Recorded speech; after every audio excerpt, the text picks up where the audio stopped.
the speaker before the speaker, I will introduce them to you. But since we are now completely behind the schedule, I'm going to reduce my introduction and quickly tell you a short story about myself. They say information is power. I remember I graduated in 2008 at the University of Ilorin. I studied civil engineering. After that, I started working after my NYC in Enugu State. I started working in Abuja up to about 10 to, let me say about 9 years. And during this time, I planned and I tried my possible best to do my master's studies, but I made up my mind I'm not going to do my master's in Nigeria. I tried my best to submit application just the way everyone of us had struggled. I remember I got offered at Taiwan University, National University of Taiwan. And once again, also, I think I got one other scholarship at Cyprus. And the last admission I got was at one university in UK. They call it UWE, University of West England. I know maybe some of us might know that university.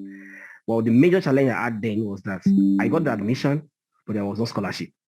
And we know how expensive education is in UK sometimes.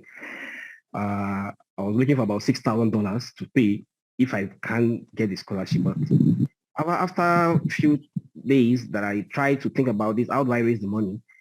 So there come one of my friends that were chatting on the internet, on WhatsApp. So I was just telling him that I'm working on my statement of purpose, trying to see if I could use this one to get scholarship. You know, ask me, why do you want to go study in UK when you can study the same thing you wanted to do? Because I was planning to go study construction management. My interest was in construction management because after getting my registration done with the Korean, I did my PMP also to become a project manager, certified project manager. So I wanted to go into something that is related to my field, especially around the construction and management area. So after that time, I discussed with my friend, was now telling him, you could come to Korea to do this.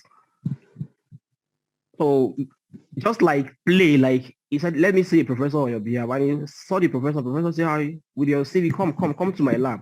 And it was just like, imagine what I've been trying to get for the past 10 years, because when I got my admission, it was exactly 10 years I've been struggling to get admission overs. So the professor told me, with your CV and with your experience, because I've worked in the private sector, in the property sector for like 10 years, 9 to 8 years then. And after that, I went to government, started to work for like 2 years again. So after that time, I just see myself in Korea. And what I now, the first day I arrived in Korea, I went back to my mail and tried to check how many applications did I submit before I got this opportunity.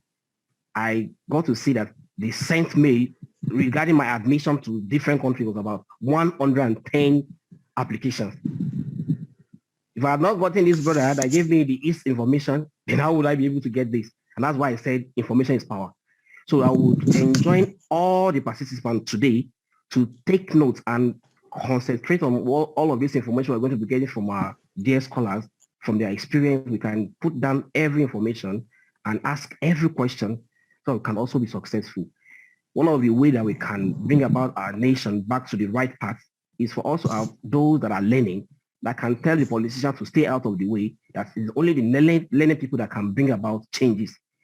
So without further ado, I'm going to introduce the first speaker. He's going to be talking to us from Germany. His name is Engineer Aliu Oyedun. Engineer Aliu, you have the floor. Please, you have 10 minutes or 20 minutes to discuss your experience with all right. And he's going to be talking about scholarship opportunity in Germany. So those that intend to go to Germany now can take every information down. So, Engineer Aliu, you are on.